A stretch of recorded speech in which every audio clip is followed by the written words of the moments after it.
Good evening, everyone, and welcome to our Agenda Briefing Forum. This evening is not a decision-making forum. It is the briefing on the agenda for the Ordinary Council meeting, which will be held next Tuesday, the 28th of February. I'd like to remind everyone in chambers to ensure that comments are respectful to the Council and all meeting attendees, including city officers and those in our public gallery. Please note this meeting is being live streamed. I would like to acknowledge the traditional custodians of the land on which we are meeting, the Whadjuk people of the Noongar Nation, and pay my respects to elders past, present and emerging. This evening there are no announcements at tonight's meeting. I'll move on to attendance.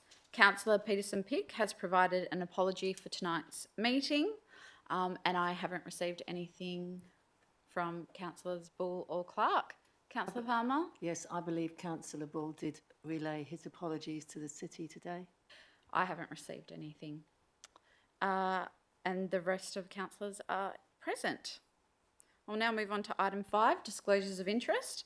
Are there any councillors who have an interest to disclose? Councillor Ostrzowski. Thank you.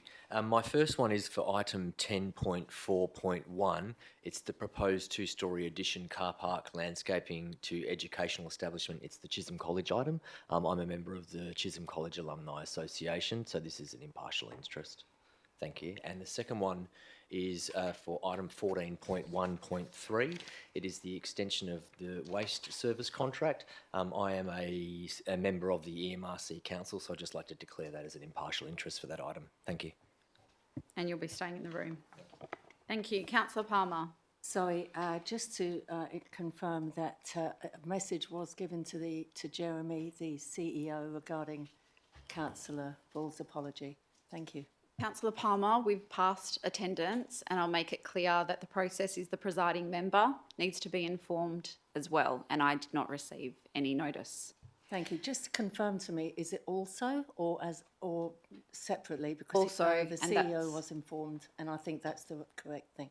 Thank you. No, the process, and it's been communicated to all councillors via memorandum multiple times, that the process is to advise the presiding member, regardless if it's a committee meeting or an OCM or an agenda briefing forum, whoever the presiding member is. Thank you, Madam Mayor. Any other interest to declare? No, we'll now move on to item 6, which is deputations. This evening we have 2 deputations.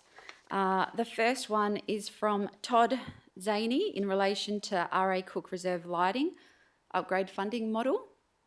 Todd, if you could please come forward and provide your deputation at the microphone for up to 5 minutes.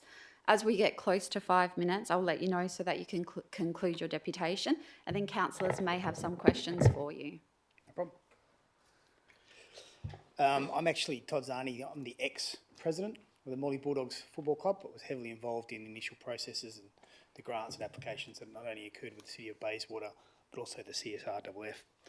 I'm actually here in support and in favour of the recommendation that's been made at item 10.5.2 of the Ordinary Council meeting next week, which is in relation to some further funding for the RA Cook Reserve lighting upgrade. The Morley Sporting Club, for those who don't know, is made up of principally 3 sporting codes, namely Australian Rules Football, which is the Morley Bulldogs Junior Footy Club, Cricket, which is the Bedford Morley Cricket Club, both juniors and seniors, and softball, the Bedford Softball Club. But there are other sporting codes that use that facility, including the Irish Hurling, WA Club, and also the Bridge. They use those facilities. First, we want to commend the City and the councillors on the support that it's provided to date to this project, because it's been a vitally important project to the community, our community. And the lighting upgrade is benefiting a significant number of members in the community. And in particular, we want to thank the councillors that helped us initially, and the employee John Vines for some assistance that he provided to us in relation to consulting with the CSRWF. Further, the RA Cook facility in particular, the playing services of both grounds are the best playing services in the district and arguably in Perth. And the council and its staff should be commended on that.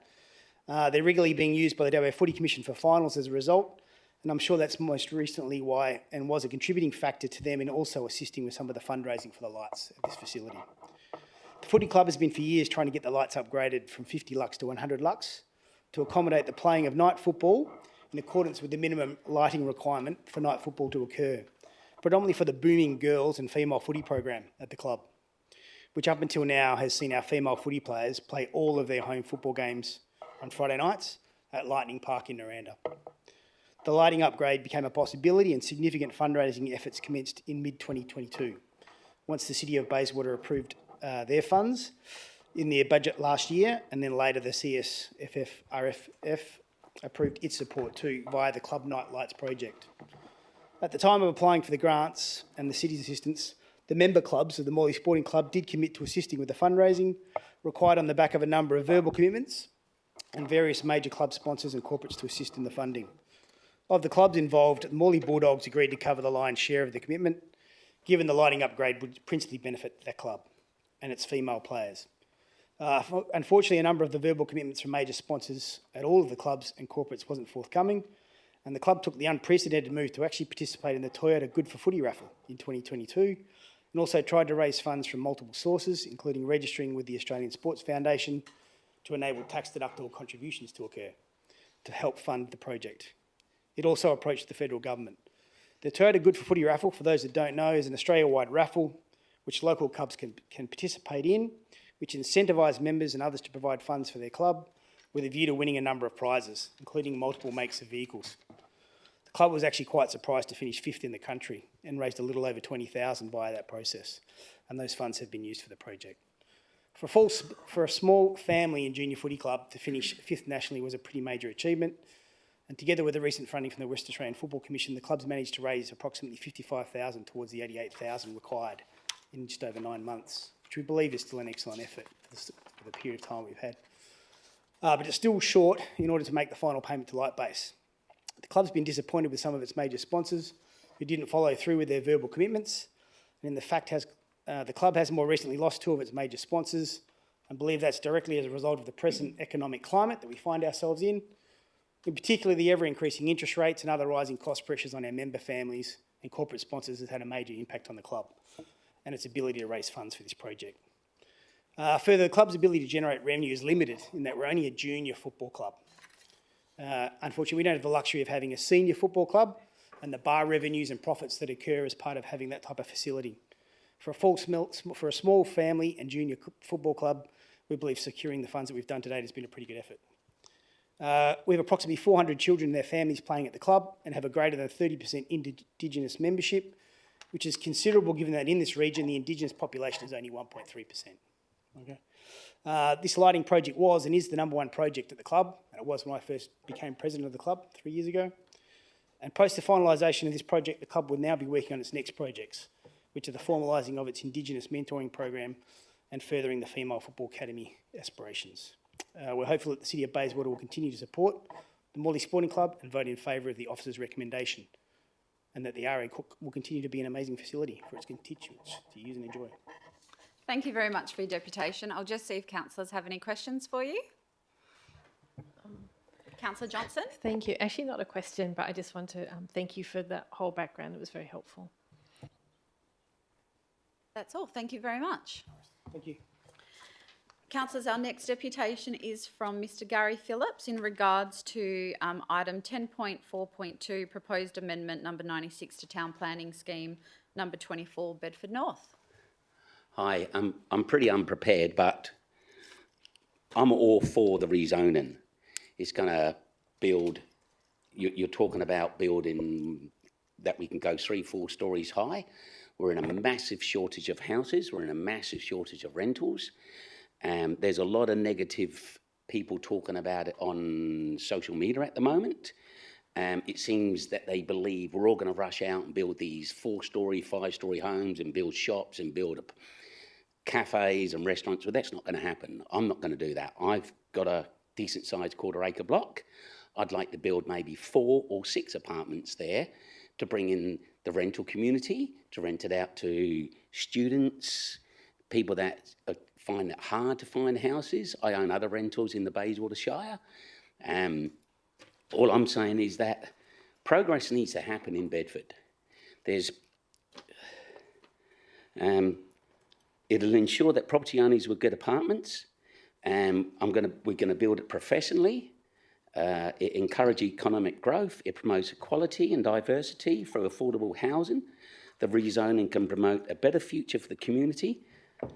It has the power to effect enormous change to create bigger, brighter community, more rates for you guys, so you can then build better infrastructure for us, maybe put in CCTV cameras. You know, we've got a few problems out there that's happening in the community. It's going to bring more people to the community. The businesses are going to thrive even more. I just reckon it's the greatest thing that the best Bedfordshire is going to do. I just think it's brilliant. Sorry about this, I'm not very good at speaking. It is going to come with challenges, but I'm sure you guys you're not just going to let us build anything, are you? It's just not going to happen. I just hope it is going to get approved. Sorry, I'm not. That's it. I'm totally for the rezoning. Okay, I'm going to benefit from it because I'm in the right location. A lot of people that are against it is not even close to rezoning. I'm hearing people talking about it. That's in Salisbury Street. That's on the other side of Bedford. It's not even close. I own a place in Rugby Street, Bayswater. Am I allowed to have an opinion about it? Of course I'm not. I'm miles away from where you rezone, and it's only a small little pocket, tiny little area. Let's get it through. Let's get it done. Thank you very much for your deputation. Just before you sit down, I'll just ask councillors if anyone has a question for you. Councillors? No, thank you very much for your deputation. Cheers. Councillors, a written deputation has been submitted by Amy Garuccio and Luke Stewart for the same item, 10.4.2, proposed amendment number 96 to Town Planning Scheme number 24 Bedford North. This has been provided to councillors and is available on the city's website, and I will take that as read. I'll now move on to item 7, questions on agenda reports.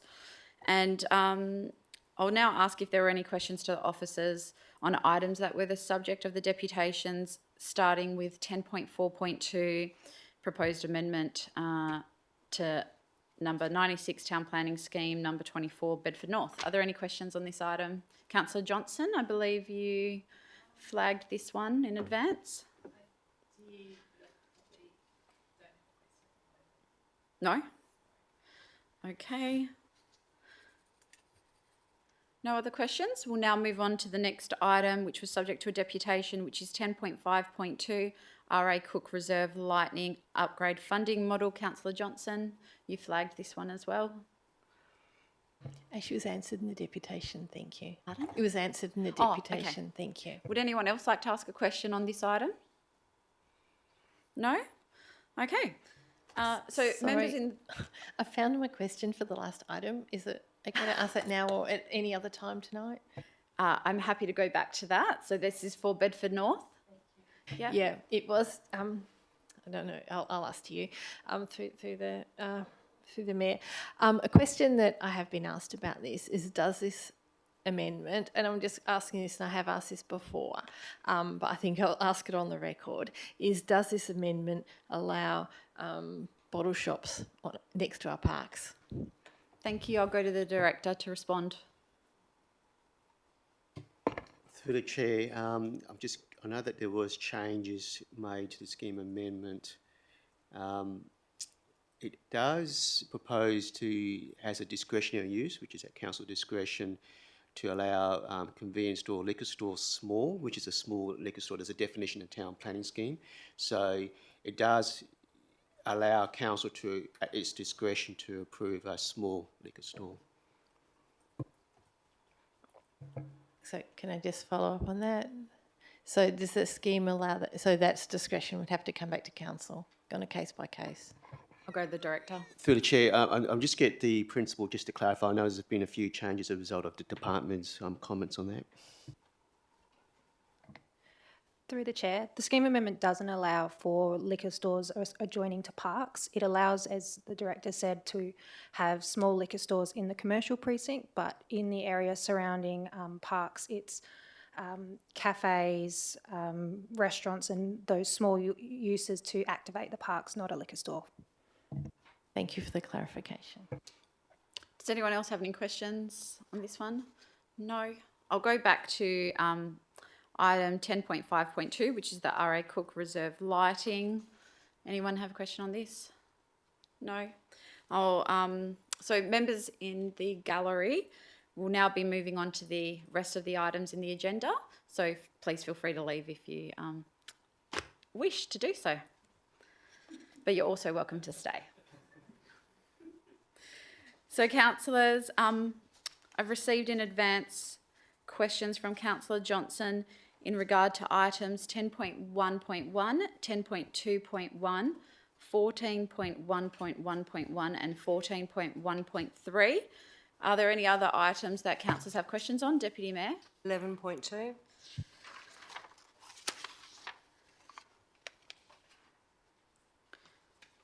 Any other questions? Councillor Palmer? Just a late impartial interest on 10.4.1 with regard to Chisholm College, as I have grandchildren there. That'll be impartial. And you'll be staying in the room. Yes, thank you. Thank you. All right, we'll now move on to item 10.1.1, review of keeping and control of cats local law. Councillor Johnson. Thank you. So, so I think that my questions were around really the process. I think it said in the report that the Joint Standing Committee was going to be meeting on the 15th. I'm wondering if they have any further information since then that the city's received that we can share tonight or at some point. And my other question is around if you just lay out step by step the next steps after this meet. If this is passed next week, what would happen then? Thank you. I'll go to the director. Oh.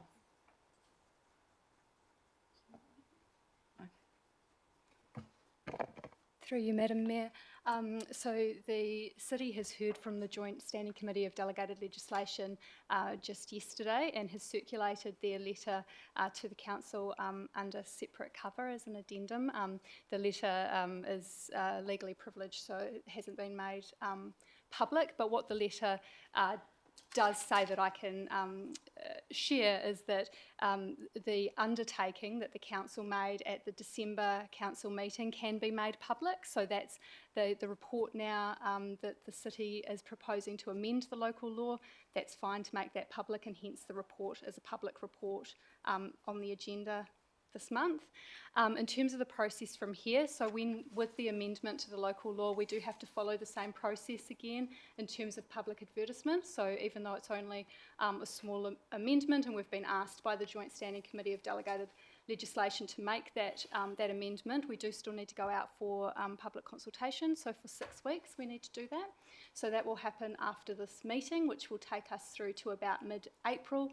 Then we need to do a summary of submissions, any submissions that are received on the amendment, and then that will come back to the council meeting, which will need to be the May council meeting, which will allow us to meet the 6-month commitment that the city has given to the Standing Committee to make this change to our local law. Thank you for that. Any other questions from councillors on this item?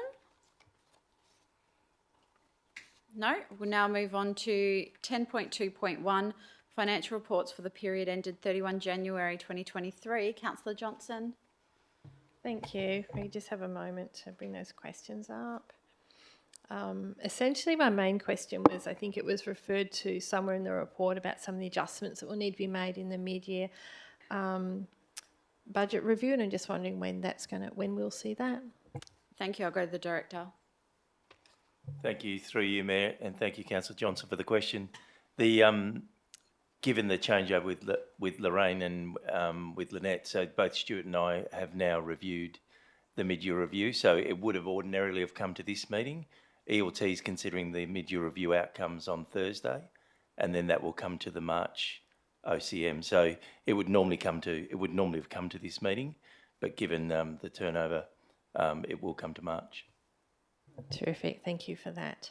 Can I ask a question? They might be on notice about some of the items mentioned in the reports in the attachments. It says our infringements, sorry, now debtors, I'm looking at monthly financial statement snapshot, which is 10.2.1.1, the attachment there. Looking at our debtors, so that's the first chart under the pie graphs, it says our infringement debtors over 60 days is 91%. That seems more than usual. I'm not sure if this, is there any, yeah, can anyone explain, is there anything going on there? So happy to take that on notice. I'll go to the director. Thank you, Mayor. What I do know is, and I'm just looking at a report right now, there is some write-off of some of those infringements. So there is some infringement debtors that under the fines enforcement register can't be recouped. So there is a report that's going to the Audit and Risk Committee around that, but I'm not sure around the general trend with infringements for the city. Thank you. Any other questions on this item, councillors? If not, we'll go to the next item, which is... Sorry, one more. My One apologies. more on this? Yeah, just Okay. on the capital expenditure, there's a couple of items that haven't started yet. And sorry, from memory, I think it was Lightning Park and Morley Naranda Rec Club. I'm just wondering when they're likely to be started. And again, happy to take that on notice. I'll go to the director. Yeah, through the chair, those projects are associated with federal funding commitments that the clubs were granted, and we haven't received confirmation of when those funds will become available at this stage. Okay, all right, thank you for that. Okay, so we'll move on to the next item, which is 11.2, Councillor Ball participatory budgeting. Deputy Mayor, you had a question? Yes, thank you. I've got them all written down. I'll read them out, but I actually would like these taken on notice so that I can get written answers, because I realise that these probably won't have answers on the spot and I want them in writing. So, question 1, what was the engagement level for the participatory budgeting process? With the panel, how many members did completed the process or did not complete the process? Question 2, did the participatory budgeting panel's wants and needs vary greatly from the relevant strategic community plan? Question 3, what whole actions identified from the participatory budgeting process, the relevant one from that we have done, were adopted in the relevant budget, and how did that align with the relevant strategic community plan? Thank you, we'll take those on notice. Are there any other questions on this item, councillors? Well, if not, that concludes the public component of this meeting. And as Councillor Johnson has indicated that she'd like to ask questions on confidential items 14.1.1.1 and 14.1.3, can I please ask members of the gallery to withdraw from the meeting? And the meeting will conclude immediately after the doors are reopened.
If there's nothing else, councillors, I will close this agenda briefing forum at 7:29 p.m. Thank you.